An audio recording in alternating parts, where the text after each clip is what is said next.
The sound of crystal shattering echoed through the marble ballroom as the tray slipped from Celeste's hands. For one terrible moment, silence gripped the Kim family gathering, 30 of Vancouver's most influential Korean community members watching the Jamaican housemaid freeze in panic. Then Yoon Si-woo's charming laugh broke the tension. "Perfect timing," he said, stepping over the broken glass with practiced ease. "I was just about to ask you to dance anyway." Celeste's heart hammered as every eye in the room turned to them. This wasn't supposed to happen.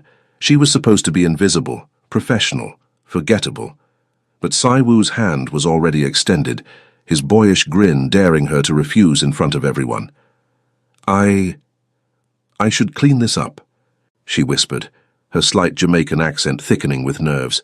"The staff will handle it," Si-woo said smoothly, loud enough for the watching crowd. "Come on, don't leave me hanging." Before she could protest, before she could think of a polite way to decline, a deeper voice cut through the air like silk over steel. "She dances with me." Kim Jae-hyun materialized beside them, his presence commanding instant attention. His dark eyes never left Celeste's face as he intercepted his younger brother's outstretched hand with fluid precision. The ballroom fell into absolute silence. "Hyung," Si-woo started, but Jae-hyun's gaze finally shifted to him, and whatever his little brother saw there made him step back immediately. Celeste's breath caught as Jae-hyun's attention returned to her, intense and unreadable. "If you'll allow me," he said quietly, offering his hand. She stared at those elegant fingers, knowing that accepting would change everything. 3 months earlier, Celeste Johnson had stood in the marble foyer of the Kim mansion, her professional smile firmly in place as Mrs. Violet Brown. The head housekeeper led her through the orientation tour. "The family values discretion above all else," Mrs. Brown explained in her crisp Jamaican accent, her silver hair pulled into an immaculate bun. "Mr. Kim Jae-hyun is a very private man. You'll find him respectful but distant. That's how he prefers it." Celeste nodded, adjusting the strap of her leather portfolio. At 26, she'd managed luxury hotels across Vancouver for 5 years before Gregory Ashford destroyed her career with his retaliation. Now she was starting over as a domestic worker, and she'd be damned if she'd let pride get in the way of paying her bills. "The younger Mr. Yoon Si-woo lives here as well," Mrs. Brown continued, leading her up the grand staircase. "Charming boy, but—" she paused delicately. "He has an appreciation for beautiful women. Professional boundaries are especially important with him." The mansion was a masterpiece of modern Korean architecture blended with Canadian luxury. Floor-to-ceiling windows overlooked English Bay, while traditional Korean art hung alongside contemporary pieces. Everything spoke of wealth, but also of taste and culture. "Your background in hotel management is exactly what we need," Mrs. Brown said as they entered what would be Celeste's domain, a spacious office adjacent to the main kitchen. "Mr. Kim entertains frequently. Business dinners, cultural events, family gatherings. He needs someone who understands luxury hospitality." Celeste ran her fingers along the mahogany desk, feeling a familiar thrill. This was what she'd trained for, what she'd excelled at. Even if the title was different, the skills were the same. "The salary is generous," Mrs. Brown added, naming a figure that made Celeste's eyes widen. "Mr. Kim believes in compensating fairly for excellence." "It's perfect," Celeste said honestly. "When do I start?" "Tomorrow, but there's one more thing, Mrs." Brown's expression grew serious. "Mr. Kim's father passed 2 years ago. He inherited complicated business responsibilities. The family has been under some scrutiny lately. Nothing serious, just bureaucratic nonsense. But it means everyone in this household must be absolutely trustworthy." Celeste straightened. "You have my word. I'm here to work, nothing more." "Mrs." Brown smiled for the first time. "I believe you are, child. Welcome to the family." The next morning, Celeste arrived at 6 a.m. sharp, her natural curls pulled into a professional chignon, wearing a crisp white blouse and black slacks. Mrs. Han Bo-ram, the family chef, greeted her with a warm smile and broken English mixed with Korean. "You help with big dinner tonight," Mrs. Han said, gesturing to the impressive spread of ingredients covering the marble countertops. "Important guests. Mr. Kim very, how you say, nervous." Celeste slipped into her element immediately. Within an hour, she'd reorganized the serving schedule, coordinated with the florist, and created a timeline that would ensure everything ran smoothly. Mrs. Han watched with growing approval. "You very good," the older woman said. "Mr. Kim, choose well." At exactly 7 p.m. the guests began arriving. Celeste positioned herself in the butler's pantry, where she could observe without being seen, ensuring each course flowed seamlessly. The dinner was clearly important. She recognized several faces from Vancouver's business pages. That's when she first saw him. Kim Jae-hyun entered the dining room like he owned not just the house, but the very air inside it. He was taller than she'd expected, with perfectly styled black hair and a face that belonged in magazines. But it was his presence that struck her, the way conversations paused when he spoke, how every person in the room seemed to orbit around his quiet authority. He wore a charcoal suit that probably cost more than her monthly salary, but it was his eyes that caught her attention.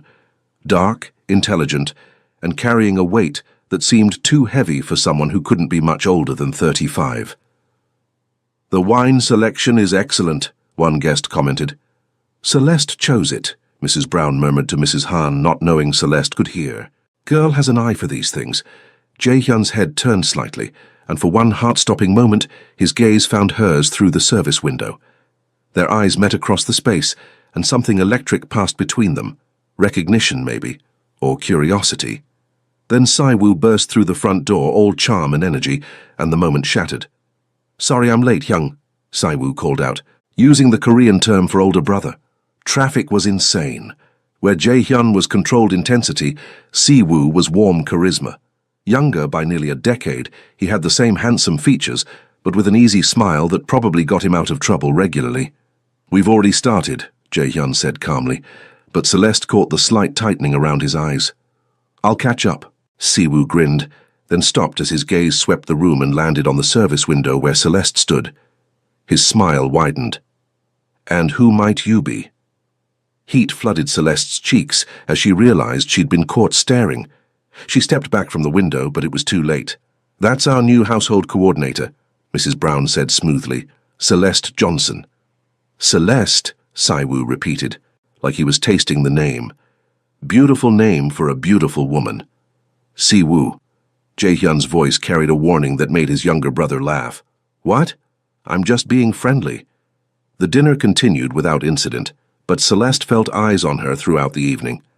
Every time she emerged to supervise a course change, she sensed someone watching. When she finally risked a glance, she found Jae-hyun's dark gaze following her movements with an intensity that made her pulse race. After the guests left and the kitchen was cleaned, Celeste was gathering her things when Mrs. Brown approached. "Mr. Kim would like to see you in his study," she said.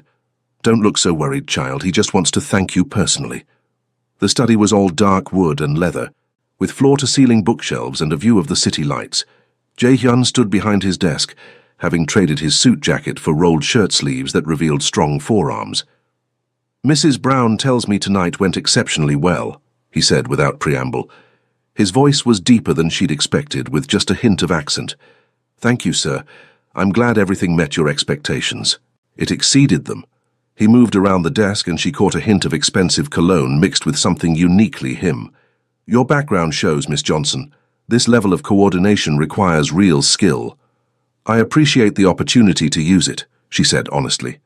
He studied her for a long moment and she had the unsettling feeling he was seeing far more than she intended to reveal. "Mrs. Brown mentioned you worked at the Fairmont Pacific Rim," he said finally. Celeste's stomach tightened. "Yes, sir. For 5 years." "That's an impressive establishment. What brought you to domestic work?" The question hung in the air. She could lie, give some generic answer about wanting a change, but something in his steady gaze demanded honesty. "I was terminated after reporting financial irregularities," she said quietly. "My former manager made sure I was blacklisted from hotel management positions." Jae-hyun's expression didn't change, but she sensed something shift in the air between them. "That requires courage," he said finally. "Doing the right thing when it costs you everything." "It was the only choice I could live with." "Yes," he said softly. "I imagine it was." They stood in silence for a moment, the weight of unspoken understanding settling between them. "I hope you'll be happy here, Miss Johnson," he said finally. This house could use someone who understands the value of integrity. As she walked home that night, Celeste couldn't shake the feeling that Kim Jae-hyun had seen straight into her soul. And the most unsettling part was how much she'd wanted him to. 2 weeks into her employment, Celeste had established a routine that kept her busy and, more importantly, kept her from thinking too much about her enigmatic employer. She arrived each morning at 6, coordinated the day's activities, managed the household staff, and left by evening unless there was an event. It was a good system. Professional. Safe. Until the morning she found Jae-hyun in the kitchen at 5:30 a.m., standing at the coffee machine in nothing but black pajama pants and a white t-shirt, his hair mussed from sleep. "Oh!" Celeste stopped short in the doorway, her cheeks burning. "I'm sorry, I didn't realize—" "It's fine," he said without turning around. "I couldn't sleep." Coffee. She should have declined, should have made an excuse and left. Instead, she found herself saying, "Please."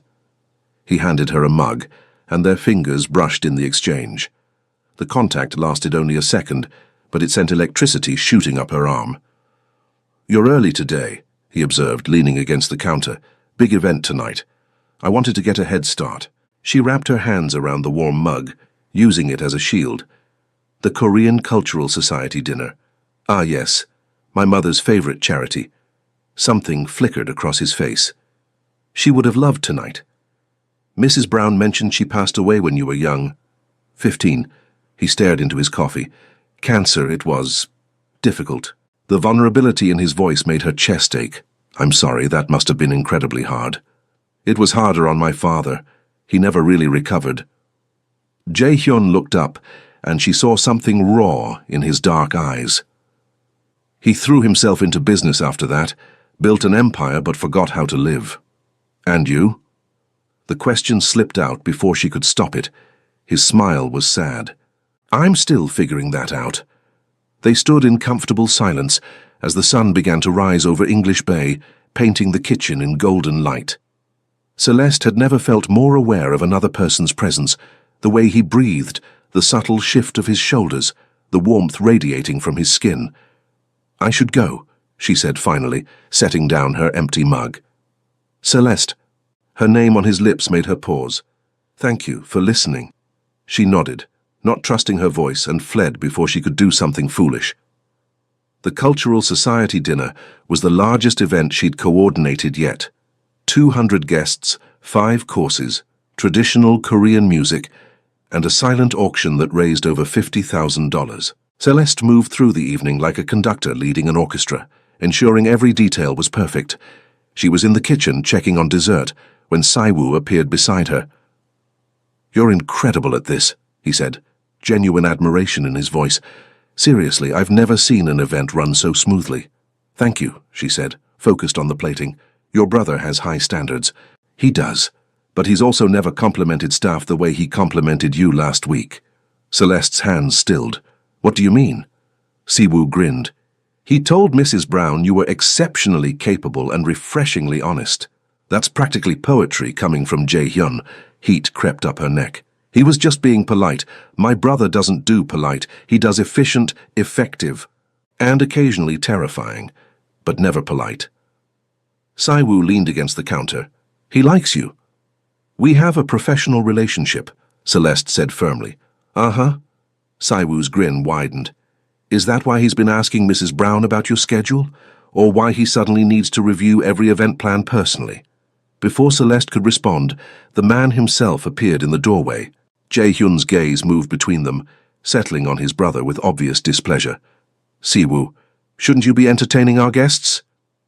"Just complimenting our excellent coordinator," Siwoo said innocently. "Celeste was telling me about her hotel background. Fascinating stuff." Jae-hyun's jaw tightened almost imperceptibly. "I'm sure it is. Perhaps you could share your fascination with the Lees. They've been asking about you." It was clearly a dismissal. Siwoo laughed but took the hint. "Duty calls. Celeste, save me a dance later." "She'll be working," Jae-hyun said before she could answer. After Siwoo left, an awkward silence settled between them. Celeste focused on the dessert plates, hyper-aware of Jae-hyun's presence behind her. "The evening is going well," he said finally. "Thank you." The Korean Cultural Society seems pleased. They should be. You've raised more money tonight than they have in the past 3 years combined. Pride warmed her chest. I'm glad I could help. Celeste. His voice was closer now, and she realized he'd moved to stand beside her. About Saiwoo, it's fine, she said quickly. He was just being friendly. Saiwoo is always friendly, especially with beautiful women. The compliment hung in the air between them.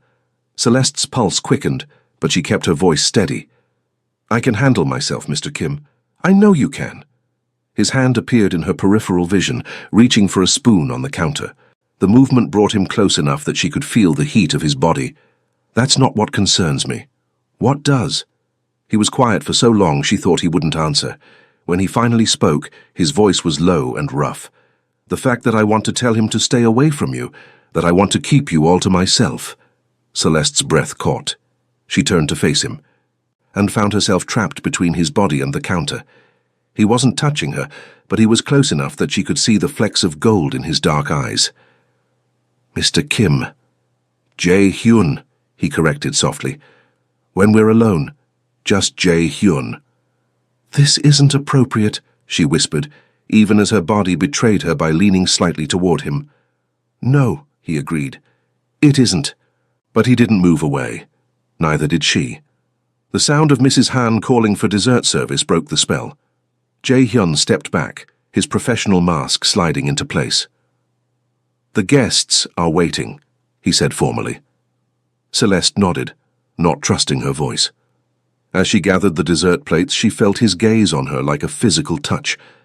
Later that night, as she was leaving through the service entrance, she found him waiting by her car. Let me drive you home, he said. It's late. I'm fine, really. Celeste. The way he said her name made her knees weak.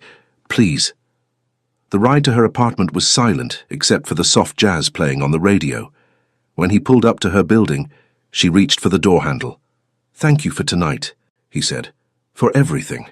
She looked back at him. This powerful man who seemed so alone despite his wealth and status. You don't have to thank me for doing my job. This wasn't about the job. The admission hung between them, heavy with possibility and danger. Good night, Jae-hyun, she said softly. Good night, Celeste. As she walked to her building, she could feel him watching until she was safely inside. Only then did she hear his car pull away. In her apartment, Celeste leaned against the door and closed her eyes. She was in trouble. Deep, complicated, heart-stopping trouble. And the worst part was, she didn't want to find her way out.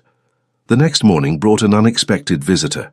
Celeste was reviewing catering options when Mrs. Brown announced that Dr. Seo Dong-wook had arrived for Jae-hyun's monthly checkup. He's been the family physician for 15 years, Mrs. Brown explained as they watched an elegant man in his 50s enter the house. Lovely man, treated Jae-hyun's father until the end. Celeste nodded politely, but her attention was caught by the way Jae-hyun's entire demeanor changed when he greeted the doctor.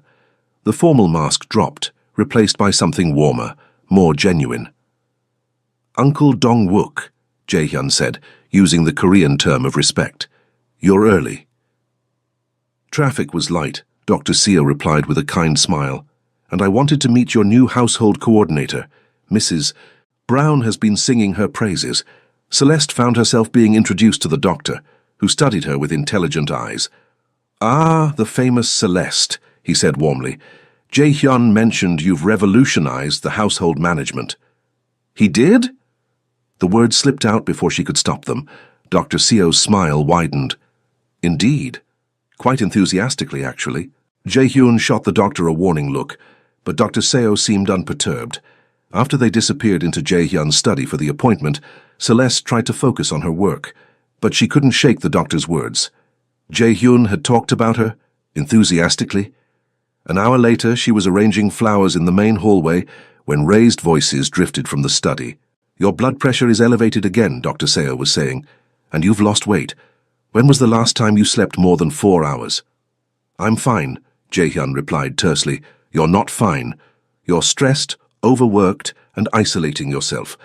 This isn't what your father would have wanted. My father built this empire. I'm just maintaining it. Your father also told me once that a man without love is just a machine in an expensive suit. Dr. Seo's voice was gentle but firm. He wanted you to be happy, not just successful. There was a long pause before Jae-hyun spoke again. Happiness is a luxury I can't afford. Or perhaps it's the one thing you can't afford to live without. Celeste realized she was eavesdropping and quickly moved away, but the conversation haunted her. The loneliness in Jae-hyun's voice, the doctor's obvious concern, it painted a picture of a man carrying burdens too heavy for one person. That afternoon, she was in the library cataloguing books when Jae-hyun found her. He looked tired, the conversation with Dr. Seo having clearly affected him. "How are you settling in?" he asked, settling into the chair across from her. "Very well, thank you. Everyone's been wonderful. Even Si-woo." There was something sharp in his tone. Celeste looked up from her catalogue. "Is there a reason I should have problems with your brother?" Jae-hyun was quiet for a moment, studying her face. "Si-woo has a tendency to pursue what interests him. I don't want you to feel uncomfortable." "I can handle unwanted attention," she said firmly. "I've been doing it for years." "I'm sure you can, but you shouldn't have to. Not here." The protectiveness in his voice made her chest tight. "Jae-hyun, I appreciate your concern, but—" "Do you?" He leaned forward, his dark eyes intense. "Because sometimes I think you see me as just another employer, someone to be polite to and keep at arm's length. That's what you are," she said, but her voice lacked conviction. "Is it?" He stood and moved to the window, his back to her. "Because I find myself thinking about you at the most inappropriate times, wondering what you're doing if you're happy here, whether you think about me too." Celeste's heart hammered against her ribs. "Jae-hyun!" "I know it's wrong," he continued, still facing away. "I know there are a dozen reasons why this is a terrible idea, but I can't seem to stop myself." She stood slowly, her legs unsteady. "What are you saying?" He turned then, and the raw honesty in his face took her breath away. "I'm saying that somewhere between your first day and now, you've become the best part of my day. I'm saying that when Si-woo flirts with you, I want to remind him that you're mine, even though you're not, even though you can't be." The air between them crackled with tension. Celeste knew she should leave, should maintain professional distance. Instead, she found herself moving toward him. "This is complicated," she whispered. "Everything worthwhile is complicated." They were close enough now that she could see the exhaustion in his eyes, the weight he carried. Without thinking, she reached up and touched his cheek. "When was the last time you let yourself just breathe?" His eyes fluttered closed at her touch. "I don't remember." "That's not living, Jae-hyun, that's just surviving." When he opened his eyes, they were filled with something that made her knees weak. "You make me want to live again." The confession hung between them, vulnerable and honest. Celeste felt herself falling, all her careful walls crumbling. "I think about you too," she admitted quietly. "More than I should." His hand came up to cover hers on his cheek. "Celeste!" The library door burst open, making them spring apart. Si-woo stood in the doorway, his usual grin faltering as he took in the scene. "Sorry," he said, though he didn't look sorry at all. "I was looking for you, Hyung. We have that meeting with the Vancouver Cultural Center in an hour." "Right." Jae-hyun's professional mask slammed back into place. "I'll be there shortly." Si-woo's gaze moved between them, curiosity and something else flickering in his eyes. "Celeste, I hope my brother isn't working you too hard." "Not at all," she managed, her voice steadier than she felt. "Good, because I was hoping you might be free for dinner this weekend. I know this amazing Korean barbecue place." "She's busy," Jae-hyun said flatly. Si-woo raised an eyebrow. "Is she?" I don't think I heard her answer. The tension in the room was suffocating. Celeste looked between the brothers, seeing the challenge in Si-woo's eyes and the barely controlled possessiveness in Jae-hyun's. "I appreciate the invitation," she said carefully, "but I prefer to keep my personal and professional lives separate." "Wise policy," Jae-hyun said, but she caught the flash of relief in his eyes. Si-woo shrugged, but his smile didn't reach his eyes. Another time, perhaps. After he left, Jae-hyun turned back to her. "I should apologize for that." "Should you?" "I have no right to speak for you, or to be jealous when other men show interest." "No," she agreed softly. "You don't." They stared at each other, the weight of everything unsaid pressing down on them. "But I am," he said finally. "Jealous. Possessive. Completely inappropriate. Jae-hyun—" "I should let you go," he said, moving toward the door. "Before I do something we'll both regret." But at the threshold he paused and looked back. "For what it's worth, Celeste, you make me want to be a better man, the kind of man who might actually deserve you." After he left, Celeste sank into her chair, her hands shaking. She was falling for Kim Jae-hyun, and it was going to destroy everything she'd worked to rebuild. But as she touched her cheek where his hand had been, she realized she might not care. The breaking point came 3 weeks later, on a rainy Thursday evening when Celeste was working late in her office. Most of the staff had gone home, and the house felt different in the quiet, more intimate, more dangerous. She was reviewing invoices when her phone rang. The caller ID made her stomach drop. Agent Michael Kowalski, RCMP Financial Crimes Unit. "Miss Johnson, I hope I'm not calling too late." "Agent Kowalski." She kept her voice steady. "What can I do for you?" "I was hoping we could meet. There are some questions about your current employment that we'd like to discuss." Celeste's blood ran cold. "Questions? Nothing serious, just routine inquiries about the Kim family's business operations. Your background in hotel management gives you a unique perspective on their hospitality ventures." The implication was clear. They wanted her to spy on Jae-hyun. "I'm not sure I understand," she said carefully. "Of course. These things are always delicate. Perhaps we could meet for coffee tomorrow. The Starbucks on Robson Street, say 10 a.m. It wasn't really a request. "I'll be there." After she hung up, Celeste sat in the dark, her mind racing. She'd known this day might come. The Kim family's businesses operated in grey areas, and law enforcement had been circling for months. But knowing intellectually and facing the reality were two different things. Working late again? She spun around to find Jae-hyun in the doorway, his tie loosened and sleeves rolled up. Even exhausted, he was devastatingly handsome. "Just finishing up," she said, hoping her voice sounded normal. He moved into the room and she caught the scent of his cologne mixed with something uniquely him. "You look upset. What's wrong?" "Nothing, just tired." Jae-hyun studied her face in the lamplight. "Celeste, I've learned to read people very well. You're not tired. You're scared." The gentleness in his voice nearly broke her resolve. "It's nothing I can't handle. Let me help." "You can't." The words came out sharper than she intended. "Some things I have to deal with alone." He was quiet for a long moment. Then he moved around her desk and knelt beside her chair, bringing them to eye level. "Talk to me," he said softly. "Please." The concern in his dark eyes, the way he'd positioned himself to make her feel safe rather than trapped, it undid her completely. "The police called," she whispered. Jae-hyun went very still. "What did they want?" "To meet.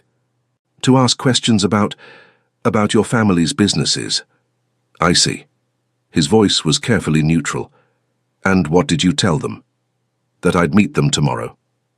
She looked down at her hands. "I'm sorry, Jae-hyun.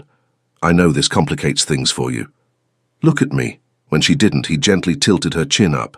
"You have nothing to apologize for. This isn't your fault, isn't it? I brought this into your house. My background, my situation with Gregory Ashford, it made me a target." "No," he said firmly.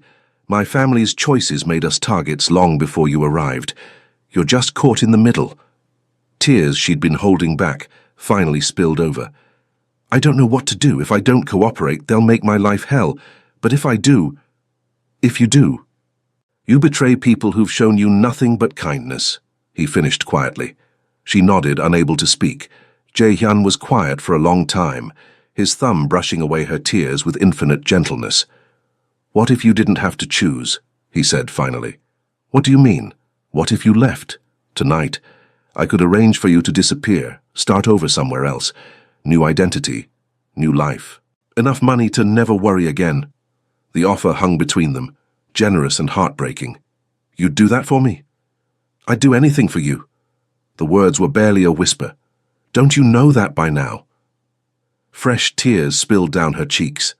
"I can't run, Jae-hyun. I've been running from problems my whole life. It's time I stood and faced them." "Even if it destroys you?" Even then. He studied her face, and she saw the moment he recognized her resolve. Then we face them together. No, she shook her head. I won't drag you down with me. You're not dragging me anywhere I don't want to go. He stood and pulled her up with him. Celeste, these past months, you've changed everything for me. You've made me remember what it feels like to hope, to want something beyond duty and responsibility. Jae-hyun, I love you. The words exploded out of him like they'd been held back too long. I love your strength, your integrity, the way you make me want to be better. I love how you see past all the walls I've built and somehow find the man underneath. Her heart shattered and soared simultaneously. I love you too, she whispered. But love isn't enough, not for this. It's everything. His hands framed her face. It's the only thing that matters. Before she could protest, his lips found hers. The kiss was desperate, full of everything they couldn't say. She melted into him, memorizing the feel of his mouth, the way he held her like she was precious. When they broke apart, both were breathing hard. Come away with me, he said against her forehead. Tonight. We'll figure out the rest later. You know I can't do that. Then tell them the truth, that you're a household coordinator, nothing more, that you don't have access to sensitive information. Will that be enough? His silence was answer enough. I have to go, she said, stepping back. The meeting is early and I need to think. Celeste, please, I need time to process this. He nodded reluctantly. I'll drive you home. I'll take a cab. Like hell you will. His voice carried an edge of steel. Not tonight. Not when you're upset. The drive to her apartment was silent, heavy with everything left unsaid. When he pulled up to her building, she turned to him one last time. Whatever happens tomorrow, I want you to know that these months have been the happiest of my life. This isn't goodbye, he said fiercely. I won't let it be. But as she walked away, they both knew it might be exactly that. In her apartment, Celeste sat by the window looking out at the city lights, her phone in her hands. She could call Agent Kowalski, cancel the meeting, disappear with Jae-hyun into whatever new life he could create for them, or she could face tomorrow with her integrity intact, even if it cost her everything. By dawn, she'd made her choice. The Starbucks on Robson Street was crowded with the morning rush, providing perfect cover for a clandestine meeting. Celeste spotted Agent Kowalski immediately, mid-40s, unremarkable in the way that screamed law enforcement, nursing a black coffee at a corner table. Miss Johnson. He stood as she approached. Thank you for coming. I don't have much time, she said, settling across from him. I'll be direct then. He pulled out a tablet showing her surveillance photos of the Kim mansion. We've been watching the family for months. Money laundering, tax evasion, connections to organized crime. We need someone inside. I'm a household coordinator, Agent Kowalski. I arrange dinner parties and manage staff schedules. You're also a trained hotel manager with an eye for financial irregularities, the same skills that got you in trouble with Gregory Ashford. The mention of her former boss made her jaw tighten. What does that have to do with anything? We know about your lawsuit, about how Ashford destroyed your career for doing the right thing. He leaned forward. Help us, and we'll make sure your case gets the attention it deserves. Full reinstatement, compensation, your reputation restored. It was exactly what she'd dreamed of for 2 years. Her old life back, her career restored, justice served. What exactly are you asking me to do? Document what you see, financial records, meeting notes, anything that seems unusual. We're particularly interested in their casino operations and real estate investments. And if I refuse? His smile was cold. Then you remain a person of interest in an ongoing investigation. Immigration might take a closer look at your work visa. The hotel industry is small, Miss Johnson. Word gets around.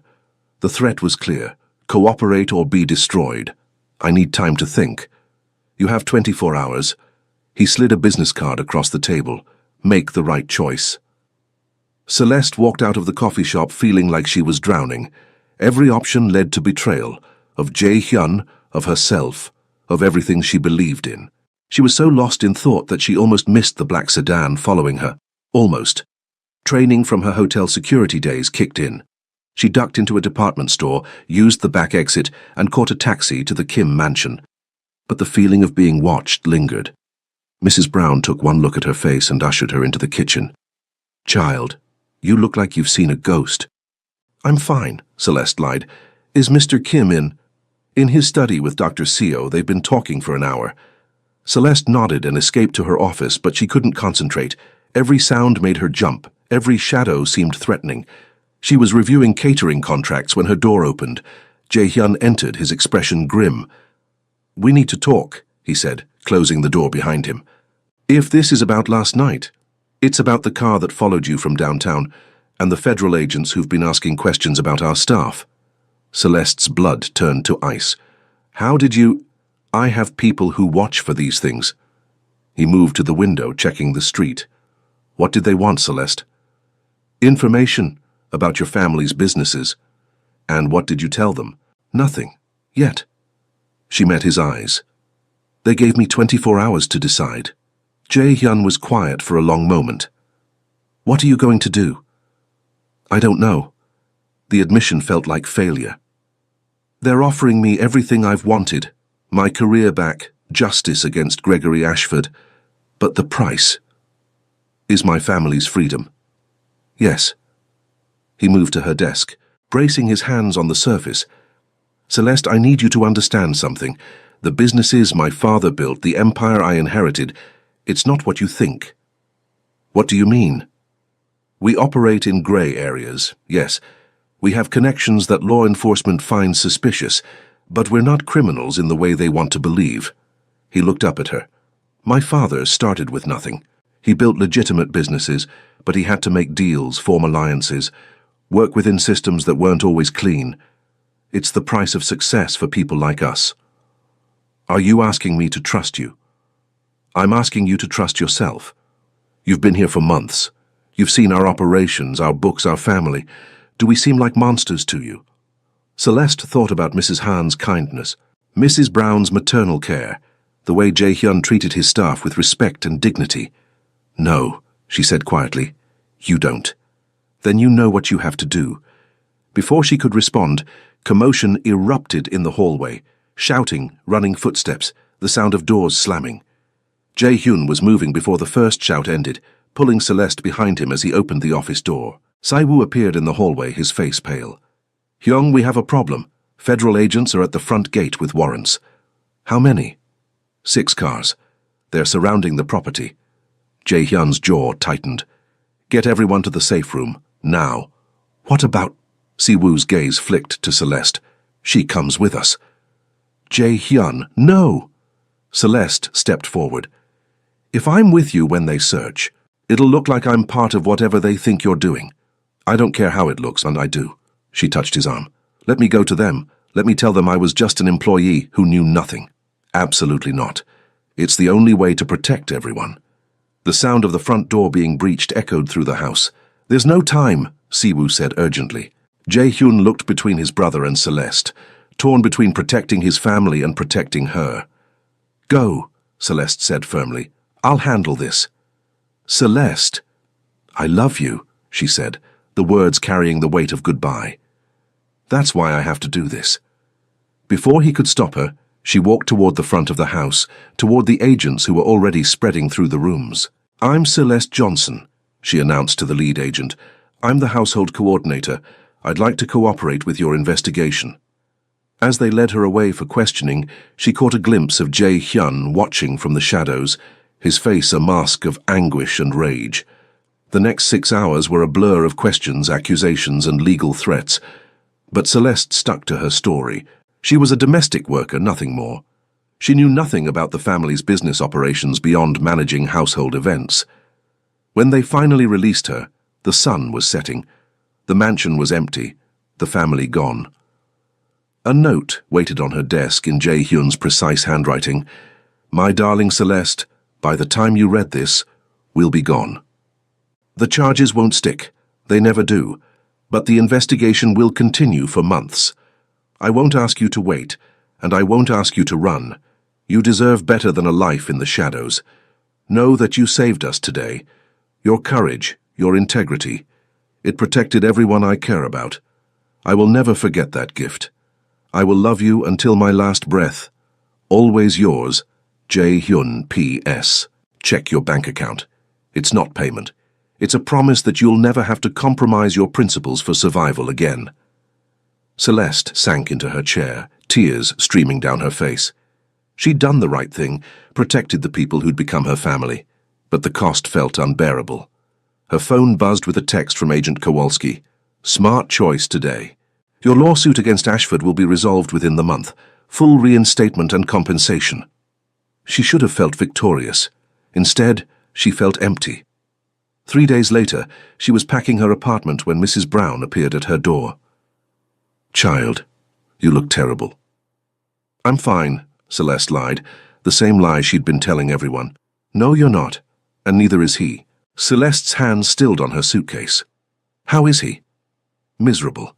Dr. Seo says he's not sleeping, barely eating. The boy's heartbroken." "He'll recover. He's strong. Strong enough to survive, maybe, but not strong enough to live." Mrs. Brown sat on the bed. "Do you know what he's planning to do?" "I don't want to know. He's going to legitimize everything. Sell the questionable businesses, restructure the legitimate ones, submit to full government oversight. He's willing to give up everything his father built."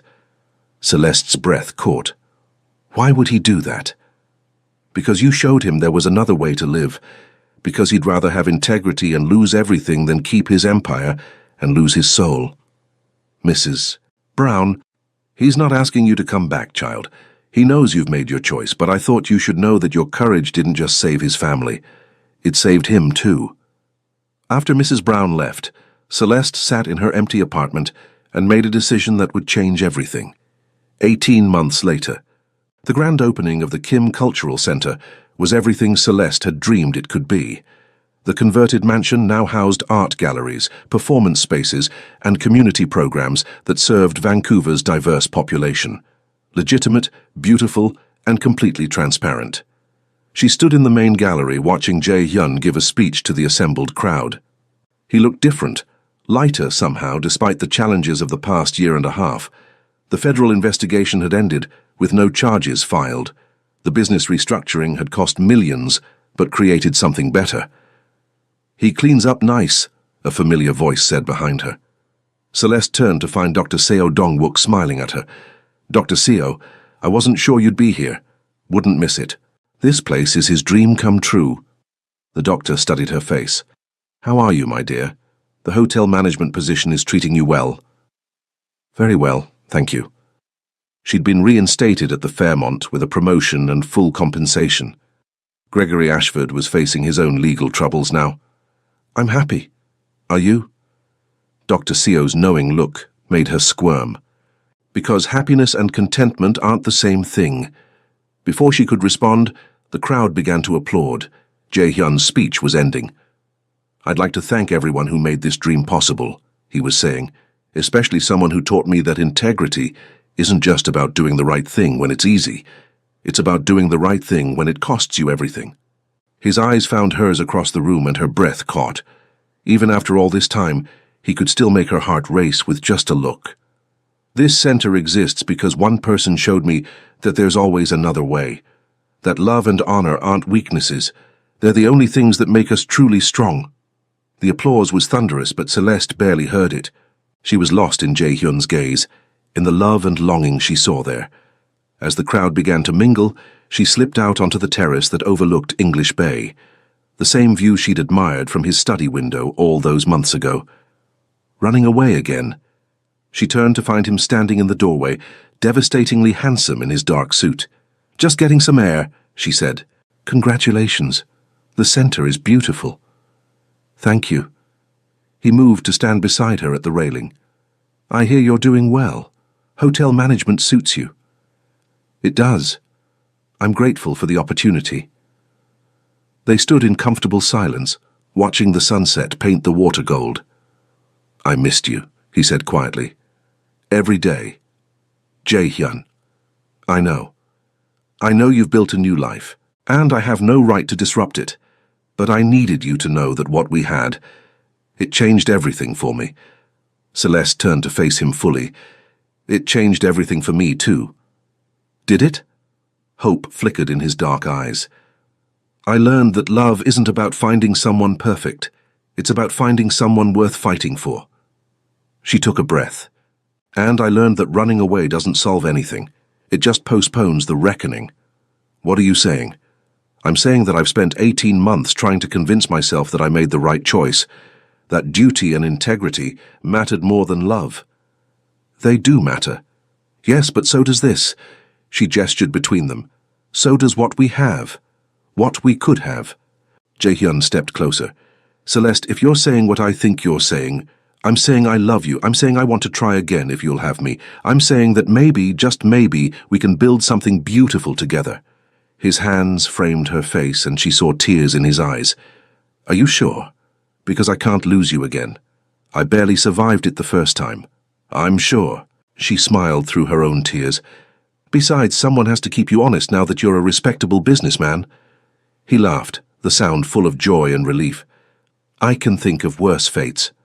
When he kissed her, it felt like coming home, like all the pieces of her life finally clicking into place. I have something for you, he said against her lips. What? He pulled back and reached into his jacket, producing a small velvet box. I bought this 2 years ago, the day after our first kiss. I've been carrying it ever since. Celeste's heart stopped as he dropped to one knee. Celeste Johnson, you saved my life in every way a person can be saved. You made me want to be worthy of your love. Will you marry me? Through her tears, she saw the ring, a perfect solitaire that caught the last rays of sunlight. Yes, she whispered. Yes, absolutely yes. As he slipped the ring onto her finger, the terrace doors opened and their friends and family spilled out. Mrs. Brown crying happy tears, Dr. Seo beaming with satisfaction, even Saiwoo grinning as he started a slow clap. About time, Saiwoo called out.